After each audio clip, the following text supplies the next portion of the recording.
최윤아, 징역 3년을 선고한다. 망치 소리가 법정에 울려 퍼졌습니다. 윤아는 그 자리에 서 있었습니다. 다리가 풀렸습니다. 믿을 수 없었습니다. 방청석에서 누군가 그녀를 바라보고 있었습니다. 이준혁? 10년을 함께한 연인, 아이의 아버지. 하지만 그의 눈빛은 차갑게 식어 있었습니다. 왜? 윤아는 속으로 물었습니다. 대답은 없었습니다. 오늘 들려드릴 이야기는 한 여자의 배신과 복수, 그리고 희망에 관한 이야기입니다. 출세를 위해 연인을 함정에 빠뜨린 남자, 억울하게 감옥에 갇힌 여자, 홀로 아이를 낳고 수감으로 인해 아이와 강제로 헤어져야 했던 엄마. 배신당한 여자는 어떻게 정의를 되찾았을까요? 그리고 사랑하는 아이와 다시 만날 수 있었을까요? 지금부터 그 이야기를 시작해 보겠습니다. 대전 외곽, 오래된 회색 벽돌 건물 사이로 아침 햇살이 스며들었습니다. 좁은 창문 틈으로 들어온 빛이 교도소 강당의 차가운 바닥 위에 부드러운 그림자를 드리웠습니다. 강당 한쪽, 윤아는 작은 아기를 품에 안고 조심스레 앉아 있었습니다. 아기의 잠든 얼굴에 햇살이 비쳤습니다. 자던 아기가 눈을 찌푸리더니 작은 손가락으로 윤아의 손을 꼭 잡았습니다. 그녀의 입가에 미소가 번졌습니다. 그 순간만큼은 세상의 모든 고난이 사라진 듯 느껴졌습니다. 주변 재소자들이 아기를 따뜻한 시선으로 바라보았습니다. 진짜 조그만하네. 한 여자가 낮게 속삭였습니다. 여기서는 보기 힘든 일이야. 또 다른 여자가 고개를 끄덕였습니다. 천사다 천사야 정말. 윤아는 그들의 시선을 느끼며 잠시 눈을 감았습니다. 차갑고 제한된 공간 속에서도 아기와 함께하는 이 순간만큼은 온전히 평화로웠습니다. 하지만 마음 한켠에는 깊은 절망이 스며 있었습니다. 18개월. 그녀는 속으로 중얼거렸습니다. 법률이 허락한 시간, 교도소 안에서 아기와 함께할 수 있는 전부, 그 후에는 헤어져야 했습니다. 그리고 윤아에게는 3년이란 교도소에서의 시간이 남아 있었습니다. 아기가 작게 숨을 내쉬었습니다. 윤아는 아기의 작은 이마에 입술을 가져다 댔습니다. 따뜻했습니다. 살아 숨쉬는 생명이었습니다. 그녀의 아들, 지호였습니다. 어떻게 이렇게 됐을까? 그녀는 스스로에게 물었습니다. 지역 신문사 기자로 평범하게 살아가던 일상. 대학 동기이자 10년을 함께한 연인 이준혁. 행복했던 나날들. 모든 것이 무너진 것은 단 한 사람의 배신 때문이었습니다. 윤아의 가슴 속에서 분노가 타올랐습니다. 하지만 곧 슬픔이 그것을 덮었습니다. 법정에 서 있던 순간, 판사의 냉정한 선고, 징역 3년, 그리고 준혁의 차가운 눈빛, 아기가 작게 울음을 터뜨렸습니다. 윤아는 재빨리 아기를 달랬습니다. 부드럽게 흔들며 자장가를 흥얼거렸습니다. 아기는 다시 잠들었습니다. 재소자 한 명이 다가왔습니다. 박선영이었습니다. 교도소 생활을 오래 한 나이든 여자였습니다. 윤아야, 괜찮아? 네, 언니. 18개월 후엔 어떻게 할 거야? 윤아는 대답할 수 없었습니다. 가족이 없었습니다. 고아였습니다. 지호를 맡길 곳이 없었습니다. 고아원 밖에는 선영의 얼굴이 어두워졌습니다. 너무 가혹하다. 창밖으로 구름이 지나갔습니다. 햇살이 잠시 흐려졌다가 다시 밝아졌습니다. 유나는 아기의 얼굴을 바라보았습니다. 작은 코, 오므린 입술, 긴 속눈썹. 너는 잘못이 없어. 그녀는 마음속으로 아기에게 말했습니다. 내가 지킬게. 무슨 일이 있어도. 하지만 운명은 더욱 잔인했습니다. 지호가 18개월이 되면 고아원으로 보내질 것입니다. 그리고 그녀가 출소했을 때 듣게 될 충격적인 소식, 그 뒤에 숨겨진 준혁의 계략. 교도관이 호루라기를 불었습니다. 자유시간이 끝났다는 신호였습니다. 유나는 아기를 품에 안은 채 천천히 일어났습니다. 보육실로 향하는 복도를 걸으며 그녀는 생각했습니다. 보육실 문 앞에서 유나는 잠시 멈췄습니다. 아기를 내려놓기 싫었습니다. 하지만 규칙이었습니다. 잘 부탁해요. 보육 담당자가 고개를 끄덕였습니다. 유나는 뒤돌아 자신의 감방으로 향했습니다. 발걸음마다 가슴이 무너져 내렸습니다. 감방 안은 좁고 어두웠습니다. 유나는 침대에 앉아 벽을 바라보았습니다. 그 위에는 아무것도 없었습니다. 그녀의 인생처럼. 이제 시작이야. 그녀는 스스로에게 다짐했습니다. 진실을 찾을 거야. 반드시. 창밖으로 저녁 노을이 지고 있었습니다. 붉은 빛이 감방 안을 물들였습니다. 10년을 함께한 연인의 배신, 억울한 수감, 곧 헤어져야 할 아이, 그리고 출소 후 기다리는 더 큰 절망. 하지만 유나는 포기하지 않을 것입니다. 좁은 원룸 창문 사이로 희미한 빛이 스며들었습니다. 새벽 6시. 그녀는 침대에서 천천히 몸을 일으켰습니다. 머리가 약간 무겁게 느껴졌습니다. 요즘 들어 자주 피곤했습니다. 세면대 앞에 선 유나는 거울 속 자신을 바라보았습니다. 31살. 눈가에 지친 흔적이 선명했습니다. 대전의 작은 지역 신문사에서 기자로 일한 지 벌써 7년째였습니다. 급여는 적었습니다. 하지만 그녀는 이 일을 사랑했습니다. 핸드폰이 울렸습니다. 이준혁이었습니다. 잘 잤어? 그의 목소리는 따뜻했습니다. 유나는 미소를 지었습니다. 응. 너는? 나도. 오늘 점심때 볼 수 있어? 취재 일정 확인해 볼게. 전화를 끊은 뒤 유나는 가슴속에서 온기를 느꼈습니다. 준혁과의 관계는 대학 시절부터 시작되었습니다. 10년이 넘는 시간 동안 그들은 서로를 지켜왔습니다. 연인이자 동료였습니다. 신문사로 향하는 버스 안에서 유나는 창밖을 바라보았습니다. 대전의 아침 거리는 분주했습니다. 출근하는 사람들, 등교하는 학생들, 일상의 풍경이 평화롭게 펼쳐졌습니다. 사무실은 좁고 낡았습니다. 책상 위에 쌓인 서류들이 그녀를 기다리고 있었습니다. 유나는 노트북을 켜고 지난주부터 추적해온 사건 파일을 열었습니다. 지역 건설사의 불법 자금 의혹이었습니다. 선배 기자가 다가왔습니다. 유나, 오늘 시청 브리핑 가야 해. 알겠습니다. 그녀는 가방을 챙겼습니다.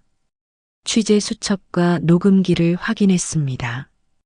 일상적인 루틴이었습니다. 시청 브리핑은 지루했습니다.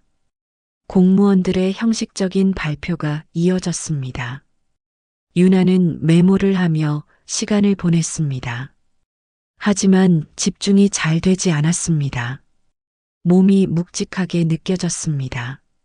점심시간 유나는 준혁을 만났습니다.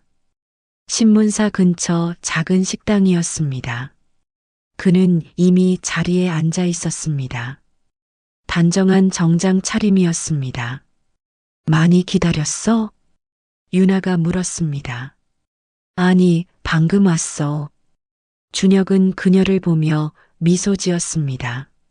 하지만 그의 눈빛 어딘가에 복잡한 감정이 스쳐 지나갔습니다.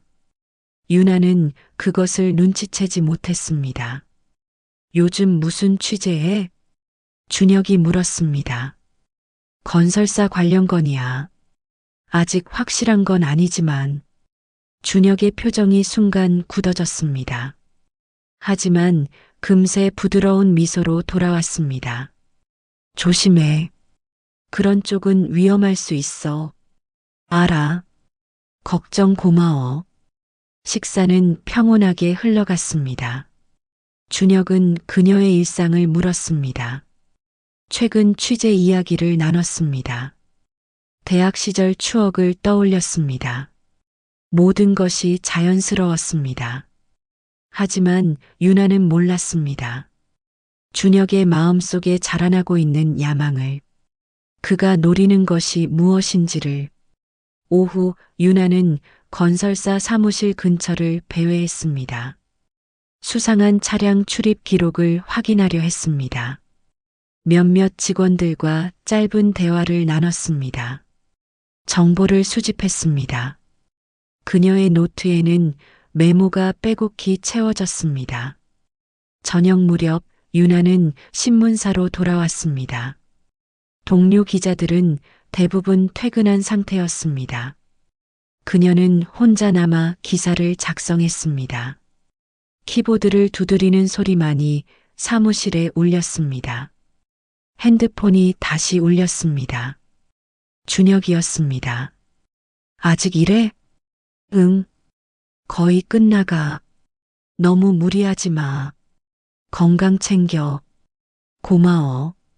전화를 끊고 유나는 잠시 멈췄습니다. 가슴속에서 따뜻함이 퍼졌습니다. 준혁이 있다는 사실이 든든했습니다. 밤 9시 유나는 집으로 돌아왔습니다. 원룸은 조용했습니다. 그녀는 소파에 앉아 텔레비전을 켰습니다. 뉴스가 흘러나왔습니다. 하지만 집중할 수 없었습니다. 몸이 이상했습니다. 미열이 느껴졌습니다. 속이 메스꺼웠습니다. 유나는 화장실로 달려갔습니다. 구토가 터져 나왔습니다. 피곤해서 그런가. 그녀는 스스로를 달랬습니다. 임신이라는 가능성은 떠올리지 못했습니다. 침대에 누워 유나는 천장을 바라보았습니다. 어둠 속에서 생각이 꼬리를 물었습니다. 건설사 사건, 준혁과의 관계, 미래에 대한 막연한 기대, 모든 것이 평범했습니다. 일상적이었습니다. 행복했습니다. 하지만 운명은 그녀에게 가혹한 시험을 준비하고 있었습니다. 다음 날 아침 유나는 다시 구토를 했습니다. 몸이 나른했습니다. 하지만 출근해야 했습니다. 그녀는 약을 먹고 신문사로 향했습니다. 사무실에서 선배 기자가 그녀를 보며 물었습니다. 얼굴이 안 좋은데 괜찮아? 네, 괜찮습니다. 유나는 억지로 미소를 지었습니다. 하지만 몸은 정직했습니다.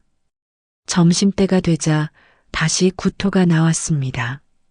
동료 여기자가 조심스럽게 물었습니다. 혹시 임신 아니야? 유나는 순간 멈췄습니다. 그 가능성을 생각하지 못했습니다. 설마. 하지만 마음 한편에서 불안이 싹 텄습니다. 퇴근 후 유나는 약국에 들렸습니다. 임신 테스트기를 샀습니다. 집으로 돌아와 화장실에서 검사를 했습니다. 2줄이 나타났습니다. 유나는 그 자리에 주저앉았습니다. 손이 떨렸습니다. 머릿속이 하얘졌습니다. 임신이라니 믿기지 않았습니다. 하지만 현실이었습니다. 핸드폰을 집어들었습니다. 준혁에게 전화를 걸으려다 멈췄습니다. 어떻게 말해야 할지 몰랐습니다. 그는 뭐라고 할까? 기뻐할까? 당황할까? 유나는 소파에 앉아 무릎을 끌어안았습니다. 눈물이 흘러내렸습니다. 기쁨과 두려움이 동시에 밀려왔습니다. 어떻게 하지? 그녀는 속으로 물었습니다. 대답은 없었습니다. 창밖으로 밤이 깊어갔습니다. 유나는 홀로 어둠 속에 앉아 있었습니다. 임신이라는 사실이 현실로 다가왔습니다. 하지만 그녀는 아직 몰랐습니다. 이 생명이 그녀의 삶을 어떻게 바꿀지, 준혁의 배신이 얼마나 가까이 다가왔는지, 그리고 앞으로 겪게 될 시련이 얼마나 가혹한지, 유나는 배에 손을 얹었습니다. 작은 생명이 그곳에 있었습니다. 그녀의 아이였습니다. 지킬 수 있을까? 불안이 엄습했습니다. 하지만 동시에 결심이 섰습니다. 지켜낼 거야. 그녀는 스스로에게 다짐했습니다. 어떤 일이 있어도 이 아이를 지키겠다고. 하지만 운명은 그녀의 다짐을 비웃듯 잔인한 시험을 준비하고 있었습니다. 유나는 준혁을 만나기로 결심했습니다. 임신 사실을 확인한 지 사흘이 지났습니다. 그동안 그녀는 혼자 고민했습니다. 잠을 이루지 못했습니다. 하지만 이제 말해야 했습니다. 카페에서 준혁은 커피를 마시고 있었습니다. 유나는 그의 맞은편에 앉았습니다. 무슨 일이야? 표정이 안 좋은데. 준혁이 물었습니다. 유나는 잠시 망설였습니다. 입술을 깨물었습니다. 그리고 천천히 입을 열었습니다. 나 임신했어. 준혁의 손이 멈췄습니다. 커피잔을 든 채로 굳어졌습니다. 그의 얼굴에서 표정이 사라졌습니다. 뭐라고? 임신이야. 확실해. 침묵이 흘렀습니다. 길고 무거운 침묵이었습니다. 유나는 준혁의 반응을 기다렸습니다. 가슴이 두근거렸습니다. 준혁은 천천히 커피잔을 내려놓았습니다. 그의 눈빛이 차갑게 식어갔습니다.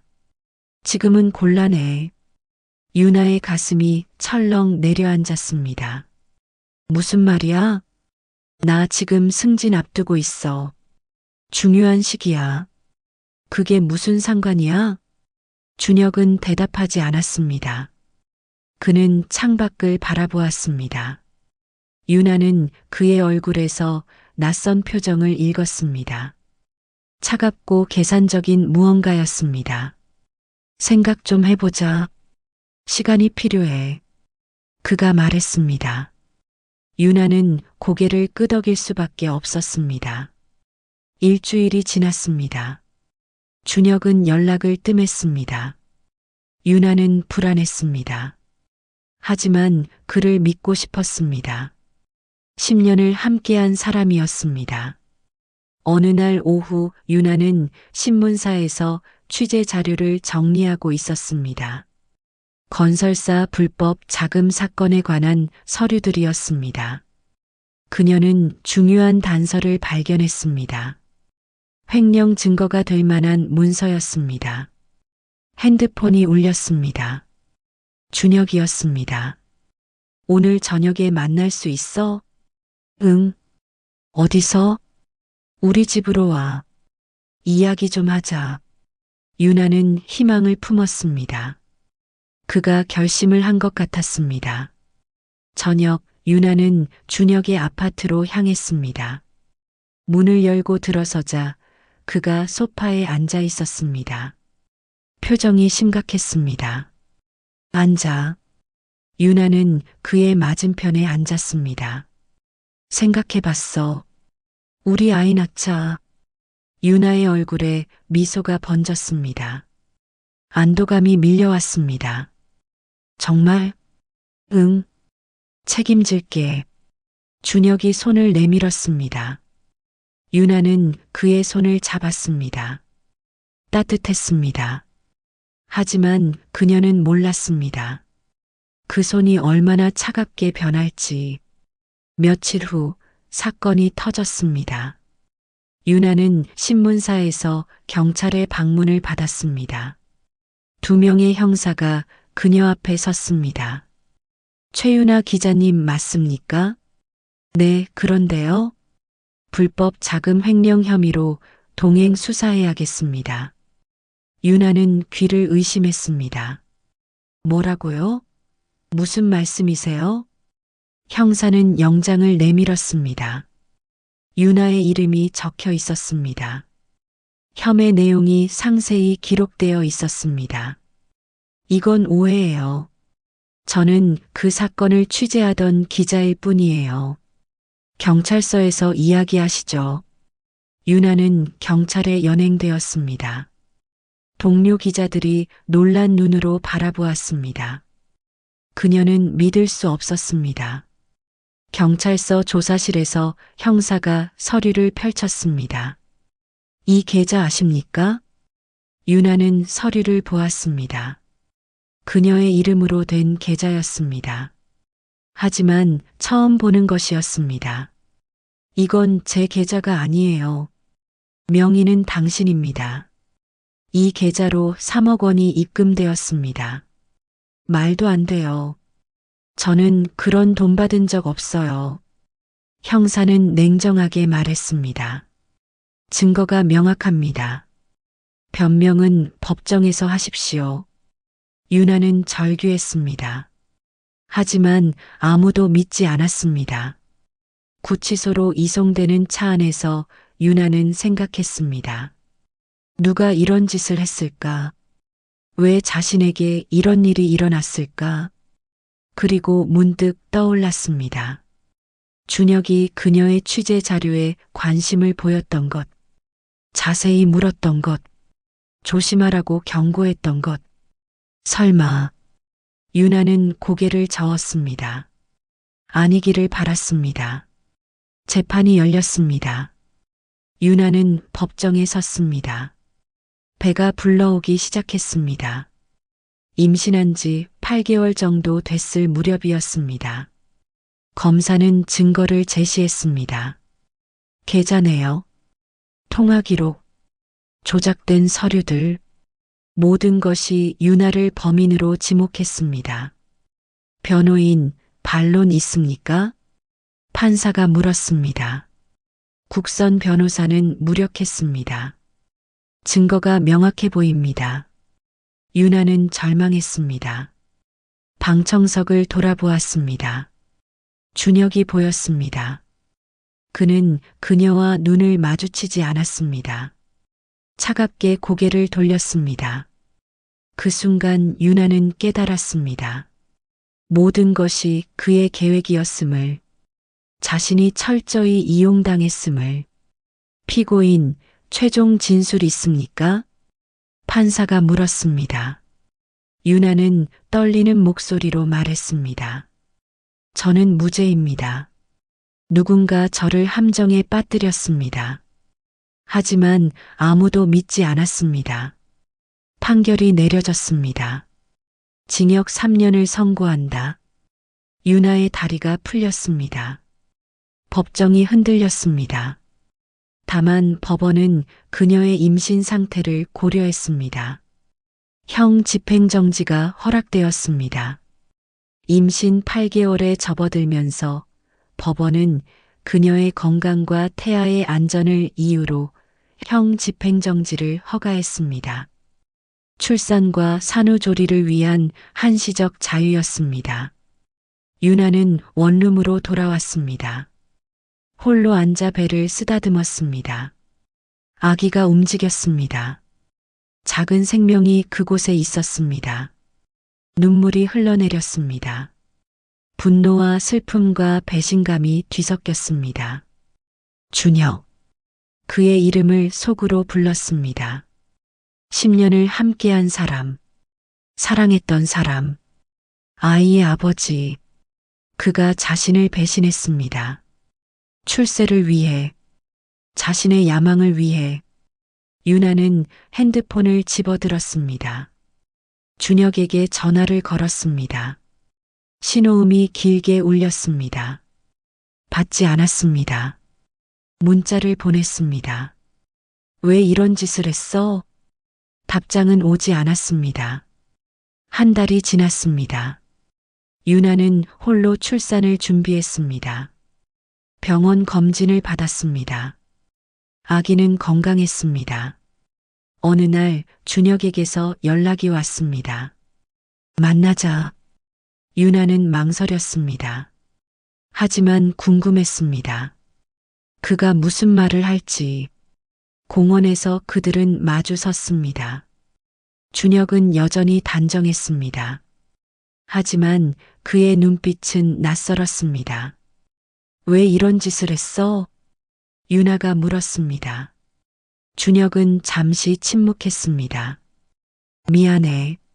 하지만 나한테도 인생이 있어. 인생? 나를 함정에 빠뜨리는 게 당신 인생이야? 내 취재 자료가 필요했어.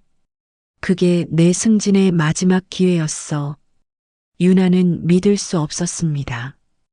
우리 10년이었잖아. 알아. 준혁의 목소리가 차갑게 식었습니다. 하지만 10년이 뭐가 중요해? 난 밑바닥에서 기어 올라온 사람이야. 잘 알잖아. 너도 이 기회를 놓치면 끝이었어. 그래서 나를 죄인으로 만들었어? 당신 아이도 있어. 이 뱃속에 당신은 아이도 죄인으로 만든 거야. 아이 양육비는 내가 댈게. 출소하면 유나는 웃음이 나왔습니다.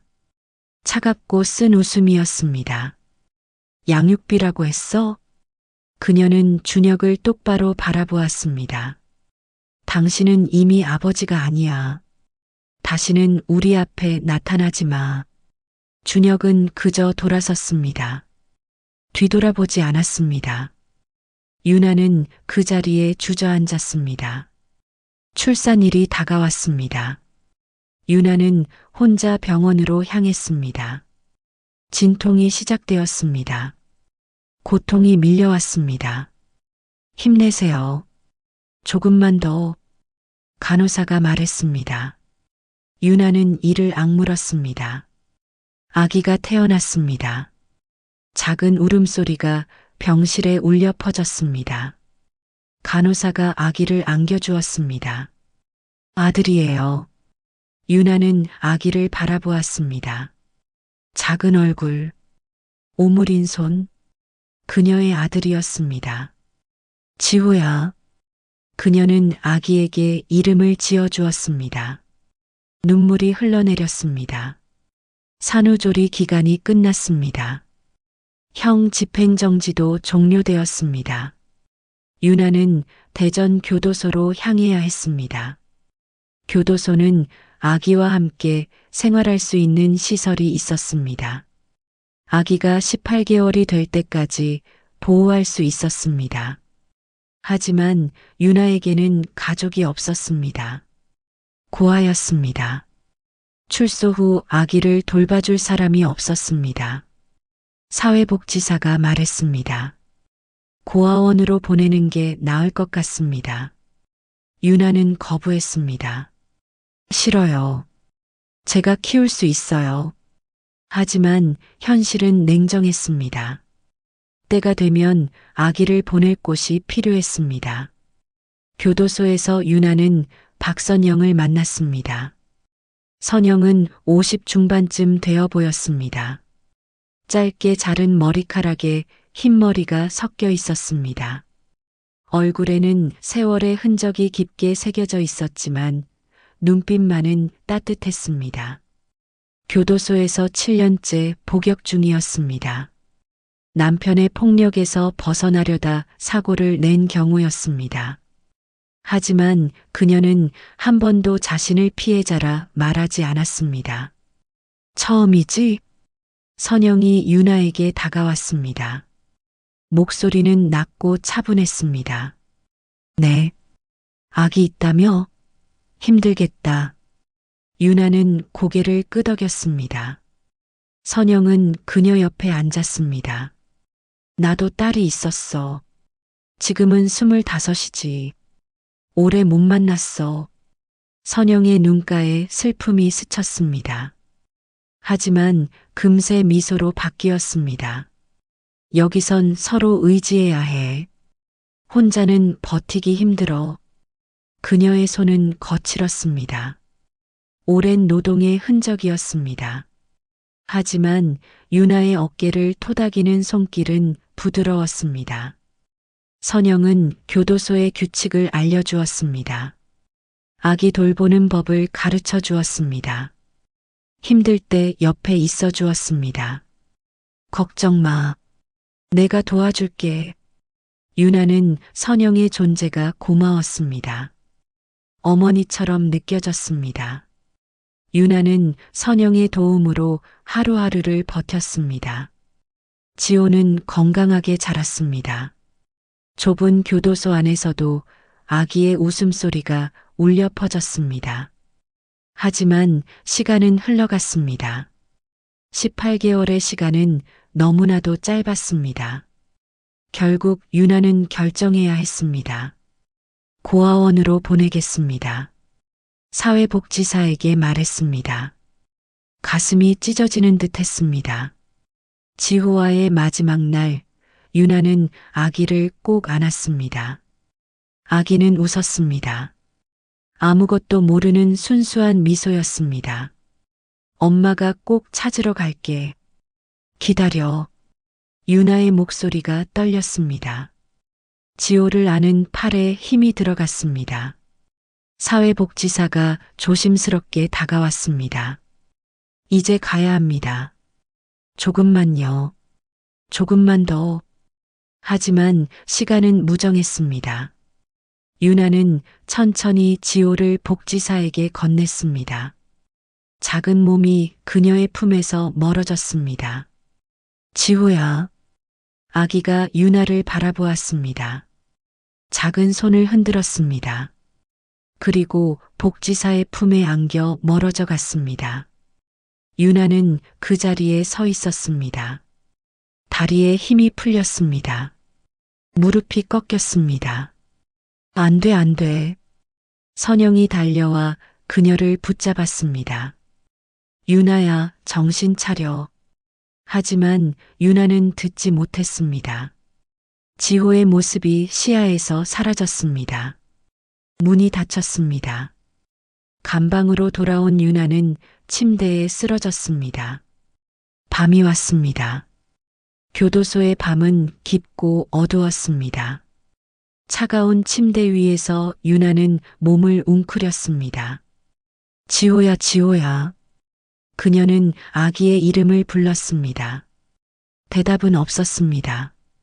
빈 공간만이 그녀를 둘러쌌습니다. 눈물이 쏟아졌습니다. 멈출 수 없었습니다. 베개를 입에 물고 울음을 삼켰습니다. 소리내어 울 수도 없었습니다.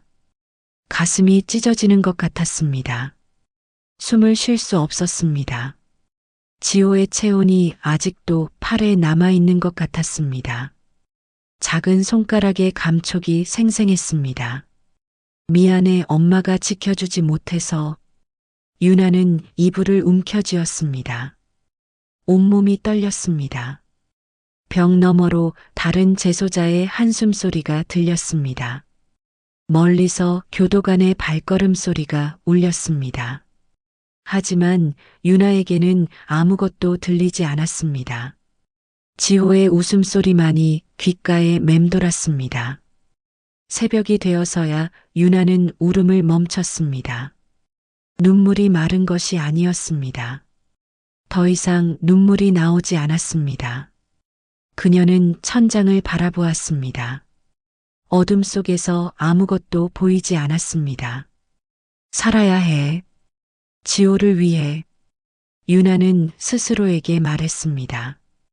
반드시 다시 만날 거야. 하지만 그녀의 가슴속 구멍은 메워지지 않았습니다. 교도소의 밤은 여전히 깊고 어두웠습니다. 출소일이 밝았습니다. 유나는 교도소 정문 앞에 섰습니다. 3년이 지났습니다. 지호를 보낸 그날 이후 유나는 달라졌습니다. 처음 몇 달은 제대로 먹지도 자지도 못했습니다. 선영이 억지로 밥을 떠먹여야 했습니다. 하지만 시간이 지나며 그녀는 다짐했습니다. 살아야 한다고. 지호를 다시 만나기 위해. 유나는 교도소 도서관에서 법률 서적을 읽었습니다. 자신의 사건을 다시 공부했습니다. 증거를 찾는 방법을 익혔습니다. 밤마다 메모를 했습니다. 출소 후 무엇을 해야 할지 계획을 세웠습니다. 선영은 그런 유나를 지켜봤습니다. 너 정말 강해졌다. 지호 때문이에요. 다시 만나야 해요. 3년 동안 유나는 고아원에 편지를 보냈습니다. 매달 한 통씩. 하지만 답장은 한 번도 오지 않았습니다. 고아원 측에서는 아이가 너무 어려 이해하지 못한다는 말만 반복했습니다. 그래도 유나는 포기하지 않았습니다. 이제 그녀는 달라져 있었습니다. 얼굴은 여위었습니다. 눈빛은 날카로워졌습니다. 선영이 그녀를 배웅했습니다. 잘 살아. 꼭 행복해야 해. 언니도요. 유나는 고개를 숙였습니다. 선영은 그녀의 어깨를 토닥였습니다. 지호 꼭 찾아. 네. 오늘 당장 갈 거예요. 유나는 교도소를 나섰습니다.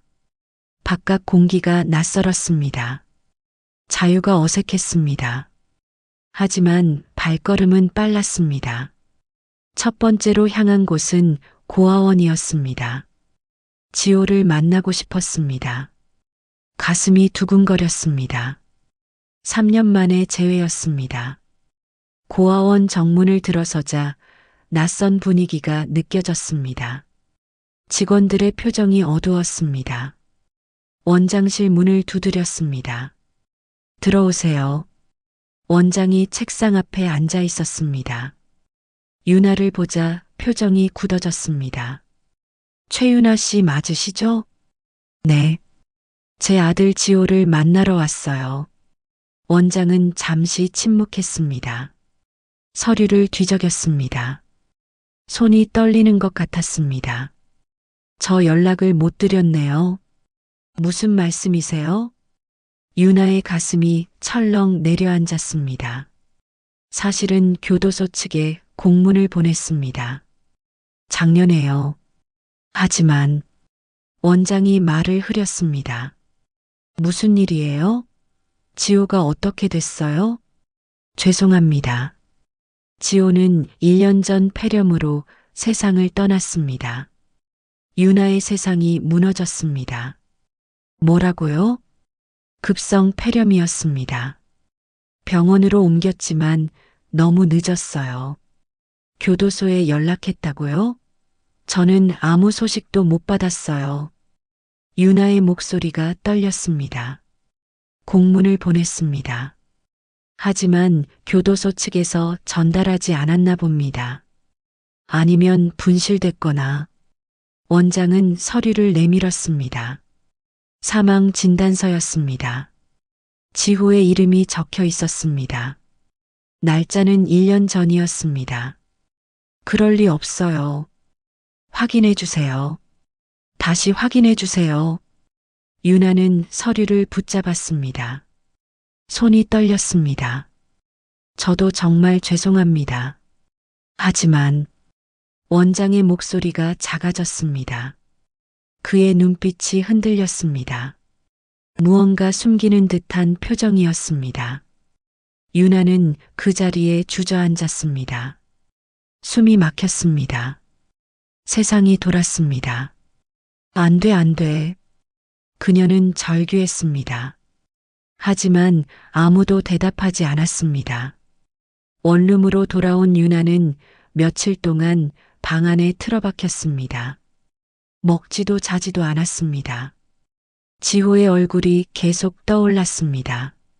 작은 손, 순수한 미소, 모든 것이 사라졌습니다. 일주일이 지났습니다. 누군가 문을 두드렸습니다. 최윤아 씨 계십니까? 낯선 남자의 목소리였습니다. 유나는 문을 열었습니다. 30대 중반쯤 보이는 남자가 서 있었습니다. 키가 크고 어깨가 넓었습니다. 단정한 캐주얼 차림이었습니다. 회색 셔츠에 청바지. 간단하지만 깔끔했습니다. 얼굴은 날카로웠지만 눈빛은 따뜻했습니다. 진지하면서도 어딘가 부드러운 인상이었습니다. 짧게 정돈된 머리, 그을린 피부, 오랜 시간 현장을 누빈 사람처럼 보였습니다. 누구세요? 유나는 경계했습니다. 강서준이라고 합니다. 국제 NGO 활동가입니다. 그의 목소리는 낮고 차분했습니다. 유나를 바라보는 눈빛에는 동정이 아닌 존중이 담겨 있었습니다. 서준은 가방에서 명함을 꺼냈습니다. 손이 컸습니다. 하지만 움직임은 조심스러웠습니다. 당신의 사건에 대해 이야기하고 싶습니다. 서준은 가방에서 서류를 꺼냈습니다. 유나의 재판 기록이었습니다. 제가 조사해 봤습니다. 당신은 억울하게 수감된 것 같습니다. 유나는 서류를 받아들었습니다. 그녀의 손이 떨렸습니다. 왜 저를 도우려는 거죠? 부정의를 바로잡는 게 제 일입니다. 들어가도 될까요? 유나는 잠시 망설이다 문을 열어주었습니다. 서준은 소파에 앉았습니다. 그는 노트북을 꺼내 자료를 보여주었습니다. 이준혁이라는 사람 아시죠? 유나의 얼굴이 굳어졌습니다. 알아요. 그가 당신을 함정에 빠뜨렸습니다. 제 조사 결과 확실합니다. 증거가 있나요?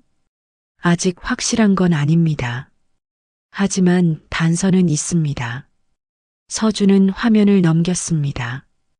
계좌 이체 내역이 나타났습니다. 이 돈의 출처를 추적했습니다. 건설사에서 나온 게 맞습니다. 하지만 당신 계좌로 들어간 건 조작된 겁니다. 유나는 화면을 응시했습니다. 분노가 치솟았습니다. 어떻게 증명할 수 있죠? 함께 조사하면 됩니다. 진실을 밝혀낼 수 있습니다. 유나는 잠시 생각했습니다. 믿어도 될까?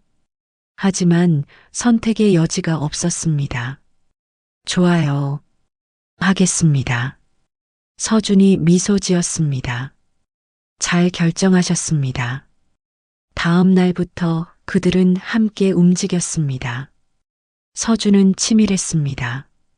모든 것을 기록했습니다. 유나는 그의 방식을 배웠습니다. 첫 번째 목표는 건설사였습니다. 서준은 내부 고발자를 찾았습니다. 이 사람이 당시 회계 담당자였습니다. 만나볼 수 있습니다. 카페에서 그들은 회계 담당자를 만났습니다. 중년 남자였습니다. 불안한 표정이었습니다. 무슨 이야기를 하고 싶으신가요? 서준이 물었습니다. 3년 전 일 저도 몰랐습니다. 나중에 알게 됐어요. 무엇을요? 계좌 조작. 이준혁 기자가 직접 관여했습니다.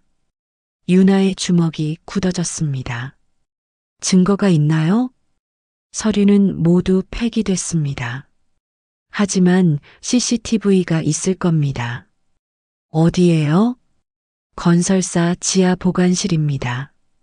오래된 영상들이 거기 있어요. 서준은 메모했습니다. 접근할 수 있나요? 어렵습니다. 보안이 철저해요. 하지만 서준은 포기하지 않았습니다. 방법을 찾겠습니다. 일주일 후 서준은 건설사 출입증을 구했습니다. 그는 유나를 데리고 건설사로 향했습니다. 조심하세요. 들키면 안 됩니다. 알아요.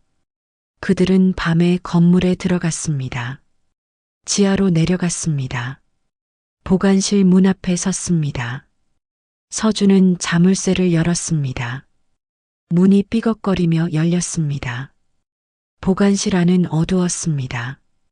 오래된 서류와 하드디스크가 쌓여 있었습니다. 찾아봅시다. 그들은 하나씩 확인했습니다. 시간이 흘렀습니다. 땀이 흘렀습니다. 여기요. 유나가 하드디스크 하나를 들었습니다. 3년 전 날짜가 적혀 있었습니다. 이거예요. 서준은 노트북에 연결했습니다. 영상을 재생했습니다. 화면에 건설사 사무실이 나타났습니다. 준혁이 보였습니다. 그는 누군가와 대화하고 있었습니다. 서류를 주고받았습니다. 저 서류가 뭘까요? 계좌 개설 서류 같습니다. 영상은 계속되었습니다. 준혁이 컴퓨터 앞에 앉았습니다. 무언가를 입력했습니다. 저게 조작 장면입니다. 서준이 말했습니다. 유나는 주먹을 쥐었습니다. 이제 증거가 생겼어요. 하지만 이것만으로는 부족합니다. 더 필요해요. 그들은 하드디스크를 챙겨 나왔습니다. 건물 밖으로 빠져나왔습니다. 차 안에서 유나는 깊게 숨을 내쉬었습니다. 이제 어떻게 하죠? 준혁을 직접 만나야 합니다. 위험하지 않나요? 위험하죠. 하지만 그의 반응을 봐야 합니다. 유나는 고개를 끄덕였습니다. 두려웠지만 결심했습니다. 며칠 후 그들은 준혁의 회사 앞에서 그를 기다렸습니다. 저녁 무렵 준혁이 나왔습니다. 유나가 그 앞을 막아섰습니다. 준혁. 준혁은 멈췄습니다. 3년 전과는 달라져 있었습니다. 톰 브라운 정장을 입고 있었습니다. 고급스러운 롤렉스 시계가 손목에서 빛났습니다. 머리는 깔끔하게 넘겨져 있었고 얼굴에는 자신감이 넘쳤습니다. 성공한 사람의 모습이었습니다. 그의 얼굴에 놀람이 스쳤습니다. 유나, 출소했어? 목소리는 침착했습니다. 하지만 눈빛이 흔들렸습니다. 그래, 나왔어. 무슨 일이야? 준혁은 재빨리 주변을 둘러보았습니다. 회사 동료들이 지나갔습니다. 그는 유나를 건물 한쪽으로 이끌었습니다. 사람들 눈에 띄지 않는 곳이었습니다. 진실을 알고 싶어. 왜 나한테 그런 짓을 했는지. 준혁의 눈빛이 차갑게 변했습니다. 예전의 그와는 완전히 달랐습니다. 따뜻했던 눈빛은 사라졌습니다. 대신 계산적이고 냉정한 눈빛만 남아 있었습니다. 얼굴에는 주름 하나 없었습니다. 여유로웠습니다. 잘 먹고 잘 산 사람의 얼굴이었습니다. 유나가 3년 동안 감옥에서 고통받는 동안 그는 성공의 계단을 올라가고 있었습니다. 여기서 이러지 마. 사람들이 봐. 그의 말투도 달라져 있었습니다. 권위적이었습니다. 무슨 소리야? 증거가 있어. CCTV 영상. 내가 계좌를 조작한 거. 준혁의 표정이 굳어졌습니다. 하지만 곧 비웃음을 지었습니다. 증거라고? 그게 법정에서 통할 것 같아? 통하게 만들 거야. 준혁은 한 걸음 다가섰습니다. 조심해. 더 깊이 파면 다칠 수 있어. 위협하는 거야? 충고야. 그냥 조용히 살아. 준혁은 돌아서 걸어갔습니다. 유나는 그의 뒷모습을 바라보았습니다. 분노가 끓어올랐습니다. 서준이 다가왔습니다. 이제 확실해졌습니다. 그가 범인이에요. 어떻게 증명하죠? 더 파야 합니다. 공범이 있을 겁니다. 유나는 고개를 끄덕였습니다. 길은 아직 멀었습니다. 하지만 포기할 수 없었습니다. 밤 유나는 원룸에 홀로 앉아 있었습니다. 지호의 사진을 바라보았습니다.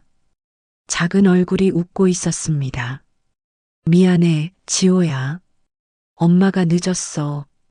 눈물이 흘러내렸습니다. 하지만 이제 멈출 수 없었습니다. 진실을 밝혀야 했습니다. 정의를 실현해야 했습니다. 그것이 지호에게 해줄 수 있는 마지막이었습니다.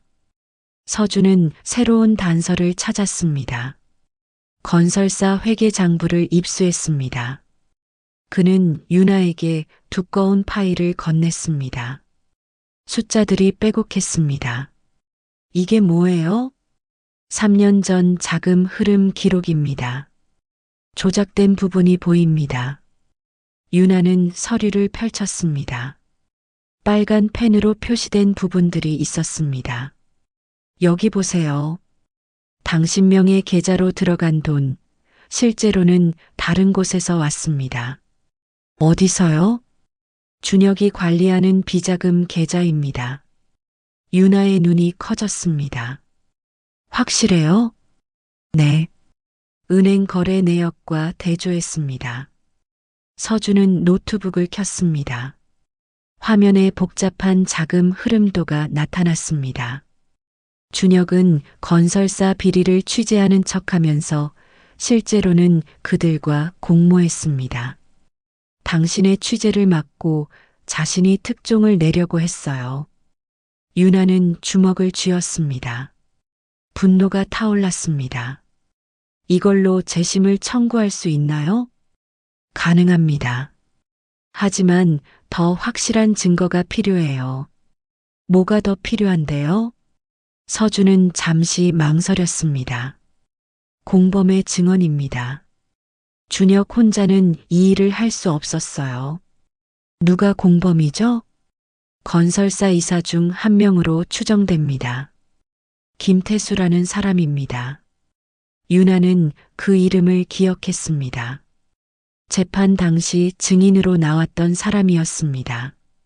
그 사람을 만나야 해요. 위험할 수 있습니다. 상관없어요. 며칠 후 그들은 김태수의 행적을 추적했습니다. 그는 매일 저녁 같은 술집에 들렀습니다. 유나와 서준은 그 술집에서 기다렸습니다. 밤 9시 김태수가 나타났습니다. 서준이 다가갔습니다. 김태수 이사님 맞으시죠? 김태수는 50대 초반쯤 되어 보였습니다. 배가 나온 체형이었습니다. 얼굴은 붉은 기가 돌았습니다.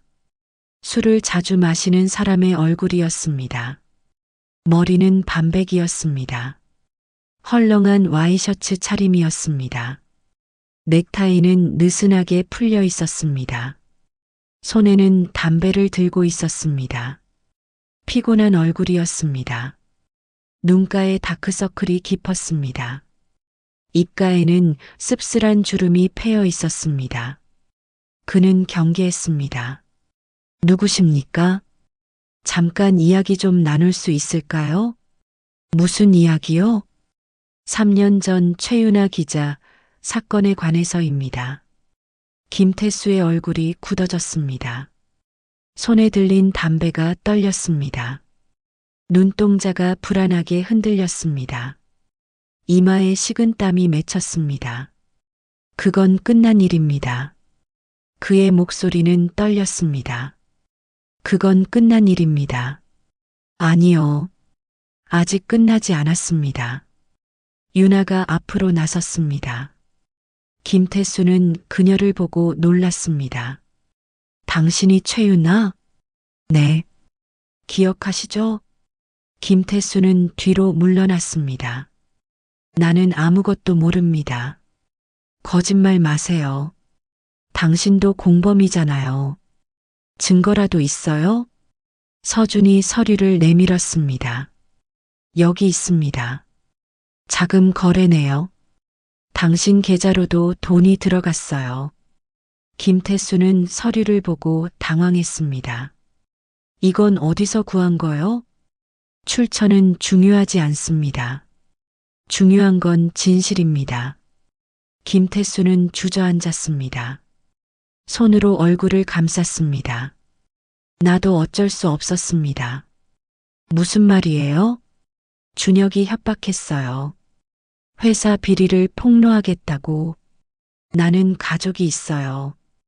유나는 그 앞에 쪼그려 앉았습니다. 진실을 말해주세요. 법정에서 증언해주세요. 그러면 나도 처벌받습니다. 어차피 들킬 겁니다. 지금이라도 바로잡으세요. 김태수는 오랫동안 침묵했습니다. 그리고 천천히 고개를 끄덕였습니다. 알겠습니다. 증언하겠습니다. 유나는 안도의 한숨을 쉬었습니다. 다음 날 서준은 또 다른 정보를 가져왔습니다. 고아원 원장을 다시 만나봤습니다. 왜요? 뭔가 이상해서요. 지호의 사망 기록을 확인했는데 석연치 않은 부분이 있었습니다. 유나의 심장이 빠르게 두근거렸습니다. 숨이 막혔습니다. 무슨 말이에요? 사망 진단서의 서명이 위조된 것 같습니다. 그게 무슨... 서준은 서류를 펼쳤습니다. 의사 면허 번호를 확인했습니다. 존재하지 않는 번호예요. 유나는 믿을 수 없었습니다. 온몸이 얼어붙었습니다. 그럼 지호는? 목소리가 떨렸습니다. 입술이 바들바들 떨렸습니다. 살아있을 가능성이 있습니다. 그 순간 유나의 세상이 멈췄습니다. 눈앞이 하얗게 변했습니다. 귀가 먹먹했습니다. 심장이 터질 듯 뛰었습니다. 정말요? 유나의 목소리는 간신히 나왔습니다. 손이 떨렸습니다. 온몸이 떨렸습니다. 정말 살아있어요? 눈물이 쏟아졌습니다. 멈출 수 없었습니다. 3년 동안 갇혀있던 모든 감정이 터져나왔습니다. 무릎이 풀렸습니다. 유나는 그 자리에 주저앉았습니다. 확실하지는 않습니다. 하지만 조사해볼 가치가 있어요. 서준의 말이 희미하게 들렸습니다. 유나는 두 손으로 얼굴을 감쌌습니다. 살아있다. 그 세 글자가 머릿속을 가득 채웠습니다. 지호, 그녀의 아들, 죽었다고 믿었던 아이, 매일 밤 꿈에서 봤던 작은 얼굴, 안아주지 못해 미안했던 작은 몸, 살아있었습니다. 아, 제대로 된 말이 나오지 않았습니다. 울음만 터져 나왔습니다. 가슴속 깊은 곳에서 울려 퍼지는 울음이었습니다. 서준은 며칠간 추적했습니다. 입양 기록을 뒤졌습니다.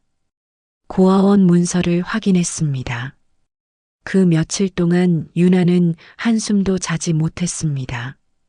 밥도 넘어가지 않았습니다. 가슴이 터질 것 같았습니다. 기도했습니다. 제발 살아있기를, 제발 무사하기를. 그리고 마침내 유나 씨, 서준의 전화였습니다. 목소리가 떨렸습니다. 유나는 핸드폰을 꽉 쥐었습니다. 찾았습니다. 그 순간 유나의 다리가 풀렸습니다. 정말요? 네, 찾았어요. 유나는 달려갔습니다. 서준의 사무실로. 숨이 차올랐습니다. 눈물이 계속 흘렀습니다. 문을 열고 들어서자 서준이 서류를 들고 있었습니다. 어디 있어요? 지호 어디 있어요? 입양 기관에 있습니다. 해외 입양 대기 중이에요. 진짜 지호예요? 사진이 있습니다. 서준은 태블릿을 건넸습니다. 화면에 사진이 떴습니다. 어린아이가 웃고 있었습니다. 유나의 심장이 멎는 듯 했습니다. 지호였습니다. 분명히 지호였습니다. 유나의 얼굴과 닮아 있었습니다. 작은 눈, 둥근 볼, 그 미소. 지호야. 유나는 화면을 만졌습니다. 떨리는 손으로 아이의 얼굴을 쓰다듬었습니다. 지호야. 울음이 터져 나왔습니다. 가슴속 깊은 곳에서 뜨거운 무언가가 솟구쳤습니다. 그동안 죽었다고 믿었던 아이.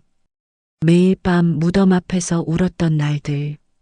미안하다고, 지켜주지 못해 미안하다고 되뇌었던 수천 번의 말들. 그 모든 고통이 한순간에 무너졌습니다.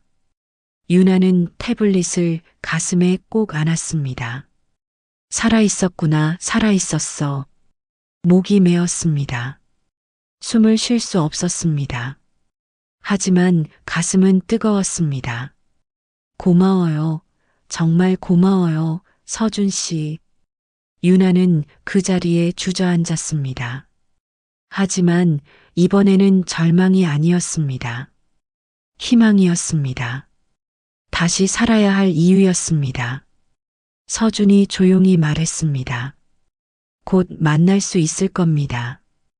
유나는 고개를 끄덕였습니다. 눈물 속에서 웃음이 터져 나왔습니다.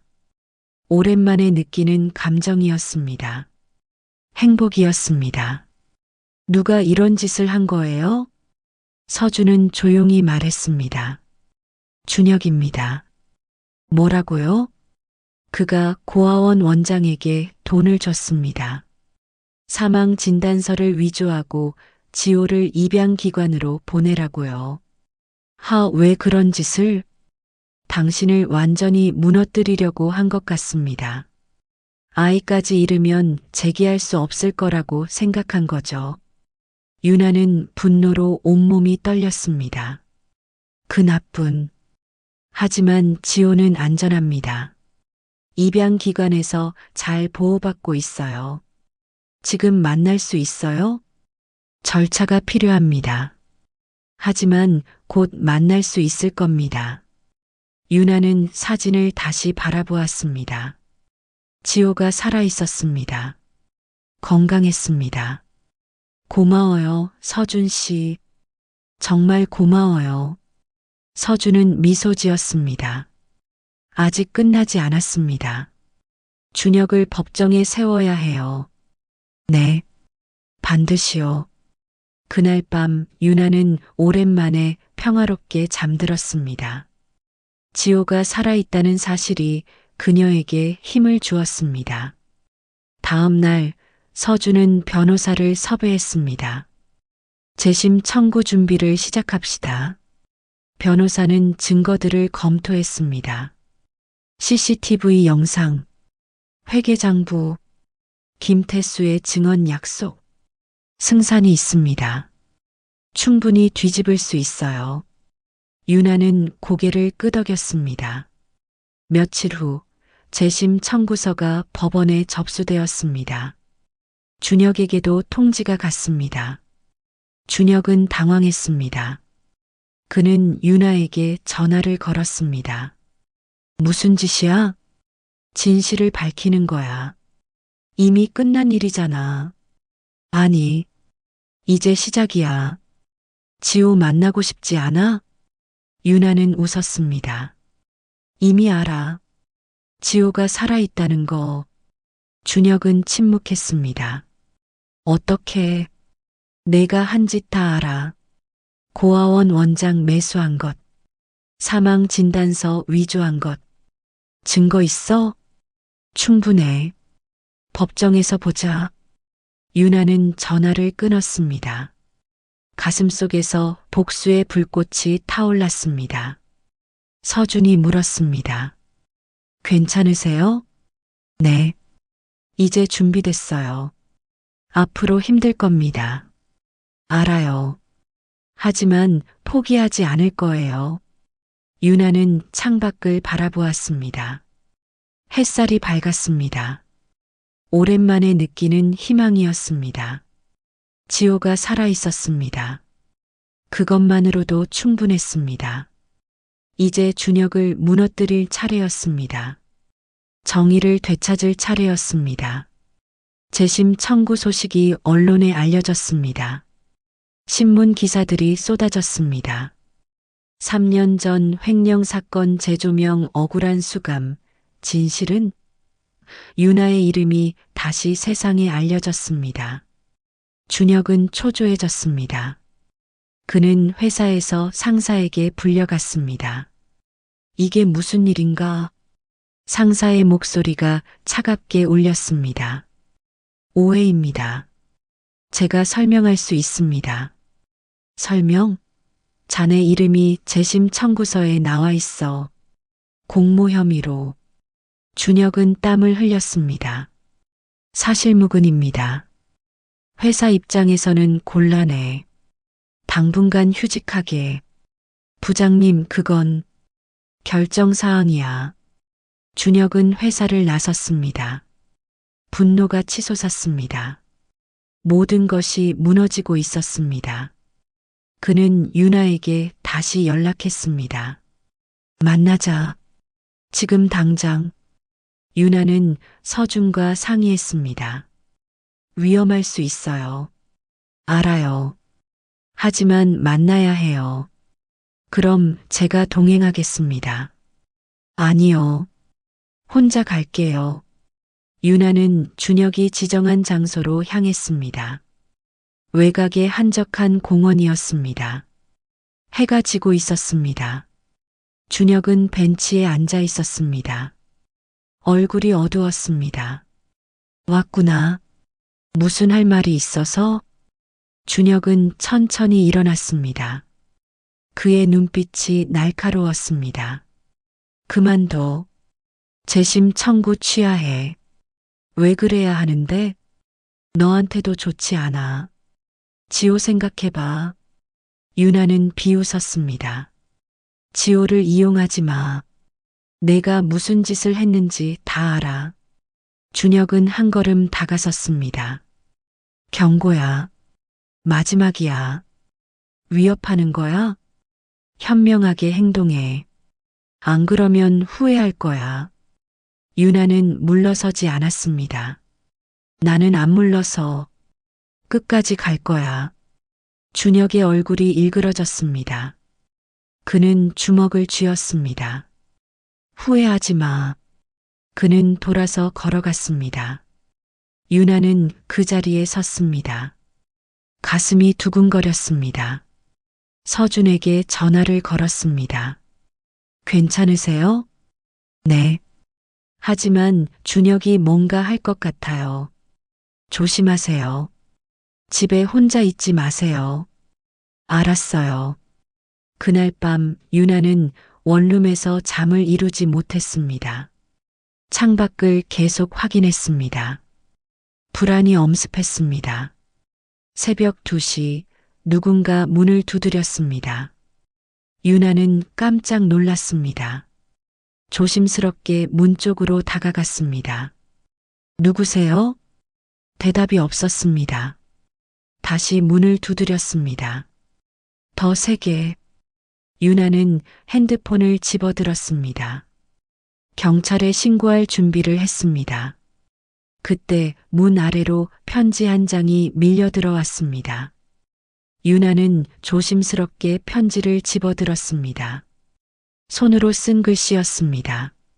재심 청구를 취하하지 않으면 지호를 다시는 볼 수 없을 것이다. 유나의 손이 떨렸습니다. 편지를 다시 읽었습니다. 협박이었습니다. 즉시 서준에게 전화를 걸었습니다. 편지를 받았어요. 협박 편지요. 지금 갑니다. 문 열지 마세요. 30분 후 서준이 도착했습니다. 유나는 편지를 보여주었습니다. 이건 명백한 협박입니다. 경찰에 신고해야 해요. 지호가 위험해질까봐 걱정돼요. 지호는 입양 기관에 있어요. 안전합니다. 확실해요?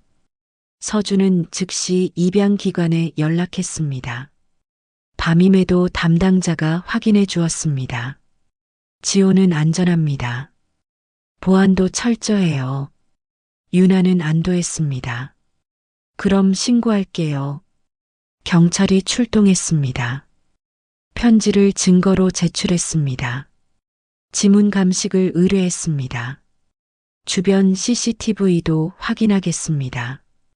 경찰이 말했습니다. 며칠 후 결과가 나왔습니다.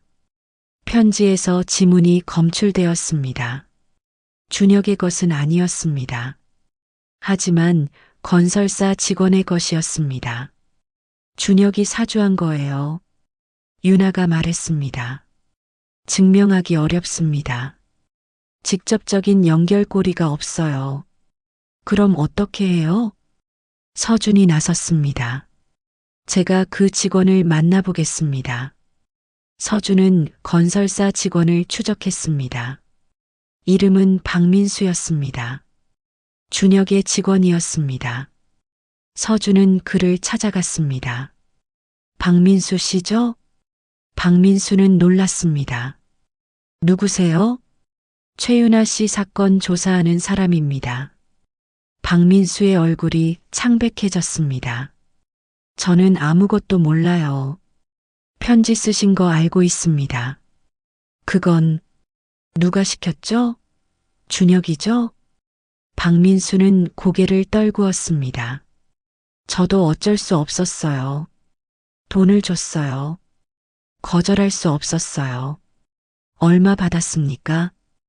200만 원이요. 서준은 녹음기를 꺼냈습니다. 이 대화 녹음해도 될까요? 박민수는 망설였습니다. 하지만 결국 고개를 끄덕였습니다. 네, 증언하겠습니다. 서준은 유나에게 연락했습니다. 증거 확보했습니다. 준혁이 협박을 사주했다는 증언이요. 유나는 미소 지었습니다. 이제 확실해졌네요. 네. 재심에서 유리해질 겁니다. 하지만 준혁은 물러서지 않았습니다. 그는 더 강하게 나왔습니다. 어느 날 유나는 길을 걷다가 차에 치일 뻔했습니다. 검은색 세단이 갑자기 인도로 돌진했습니다.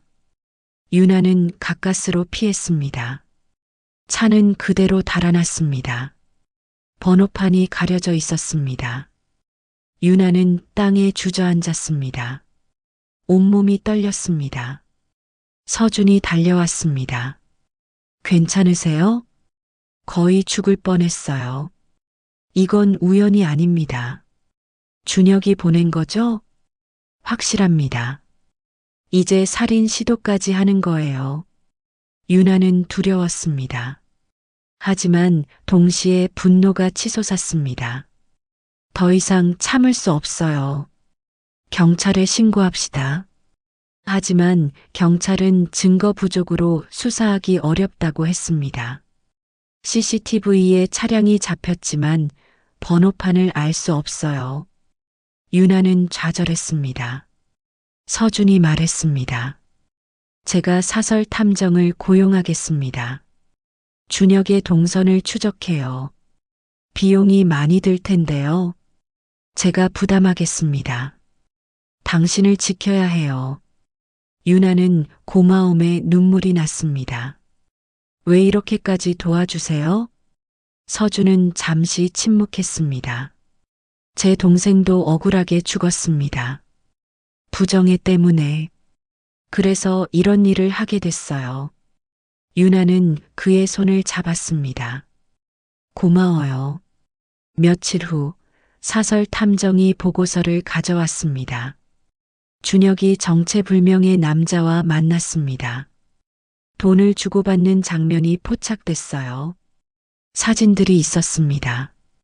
준혁과 낯선 남자, 돈 봉투, 저 남자가 누구죠? 정가자입니다. 폭행 전가가 있어요. 유나는 확신했습니다. 준혁이 자신을 해치려 한다는 것을. 이제 어떻게 하죠? 서준이 말했습니다. 재판 날짜가 잡혔습니다. 일주일 후에요. 준비됐나요? 네. 모든 증거를 제출했습니다. 유나는 깊게 숨을 들이쉬었습니다. 지호가 살아있다는 걸 알았을 때 다시 힘이 났어요. 곧 만날 수 있을 겁니다. 네. 그날을 위해 싸울게요. 밤, 유나는 지호의 사진을 바라보았습니다. 아이가 웃고 있었습니다. 조금만 기다려, 지호야. 엄마가 곧 갈게. 그녀는 눈을 감았습니다. 내일을 위해 힘을 모았습니다. 재판이 다가오고 있었습니다. 준혁과의 마지막 대결이 눈앞이었습니다. 유나는 준비되어 있었습니다. 재판 전날 밤이었습니다. 유나는 서준과 변호사 사무실에 모였습니다. 책상 위에 서류들이 쌓여 있었습니다. 증거 목록, 증인 명단, 법정 전략. 변호사가 말했습니다. 내일이 중요합니다. 모든 것이 결정됩니다. 준비는 다 됐나요? 네. 하지만 변수가 있을 수 있어요. 무슨 변수요? 준혁 측 변호사가 만만치 않습니다. 대형 로펌에서 왔어요. 유나는 긴장했습니다. 서준이 그녀의 어깨를 두드렸습니다. 괜찮아요. 우리에게 진실이 있어요. 진실만으로 충분할까요? 충분합니다. 믿으세요. 그때 변호사의 핸드폰이 울렸습니다. 급한 전화였습니다. 네. 뭐라고요? 변호사의 얼굴이 굳어졌습니다. 알겠습니다. 확인해 보겠습니다. 전화를 끊은 변호사가 말했습니다. 김태수가 증언을 번복했습니다. 유나는 믿을 수 없었습니다. 무슨 말이에요? 방금 법원에 서면을 제출했대요. 자신의 증언이 거짓이었다고. 왜요? 왜 갑자기? 서준이 냉정하게 말했습니다. 준혁이 압박한 겁니다. 돈이든 협박이든. 그럼 우리 증거가 약해지는 거 아니에요? 변호사가 고개를 끄덕였습니다. 타격이 있습니다. 하지만 다른 증거들이 있어요. 유나는 주먹을 쥐었습니다. 김태수를 다시 만나야 해요. 위험합니다. 상관없어요.